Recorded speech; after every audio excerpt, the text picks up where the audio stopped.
Here's how to make your villains terrifying. Part 1, the mirror technique. A great villain is a reflection of the hero if that hero made the wrong choice. So the villain needs to have believable and understandable motivations.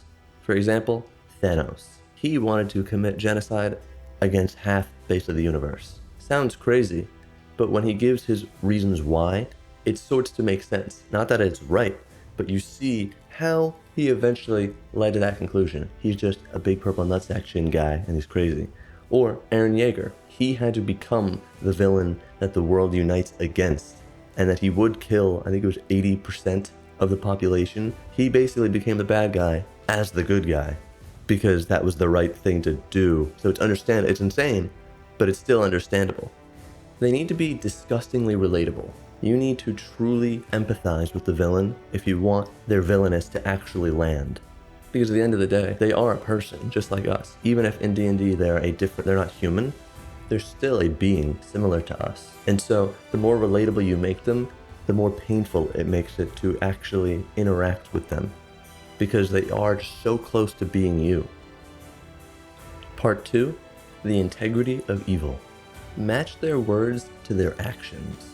In writing, we call this internal consistency. A villain who says that they value life but kill for the greater good is terrifying because it's consistent and not erratic. If they say that they are going to commit a genocide or obliterate Alderaan or anything like that, if they never actually take steps to make that happen, then how can you believe the villain? They lose all venom. Because if they say, I'm going to destroy Alderaan, and then they go to Carvel, and they hang out, and then the player is just like, stop, in the name of the law, and it's over. Well, what did the hero stop? Where if they say they're going to destroy Alderaan, and then they actually take steps to, I don't know, create a Death Star to blow up the planet, then that would be a hero stopping a villain, which creates that threat of, oh wow, they almost committed genocide. They did. Part 3, the silhouettes. In character design, a quirk is about a silhouette. They need to be unique as a big bad that stands out from the rest. Perfect example, sticking with Star Wars, Darth Vader. You are not confusing that guy for anyone else in that world. The second you see that cloak, that helmet, that breathing, you're shitting britches. You're gone. You're out of there. Or you're dead, probably. And creating that contrast of your villain from the world makes them terrifying because they are different. Even in a Game of Thrones style environment or anything like that that's super gritty and realistic and brutal, having your villain stand out from the rest of it is terrifying. The Night King is a perfect example. If you stuck him in Westeros, which is where we are most of the time, he is a contrast, and that is scary. If you see a villain's shadow, can you recognize them? Sauron's eye, Sephiroth's wing, Darth Vader's cloak, helmet, basically anything about him. Part 4, the pivot.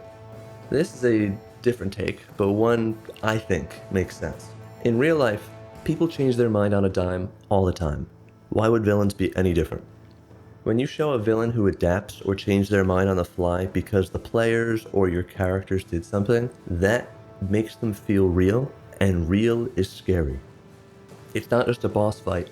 This is, oh, this guy's actually seeing what I'm doing, he's taking into account what I'm doing, and he is changing his fighting style, his game plan, everything. Either evade you and get to his goal, or to blow through you to get to his goal. And unfortunately, humans are the exact same way. If you made it this far in the video, thank you for watching. And if you liked it, please like it and subscribe. It helps a lot. I hope you have a great day.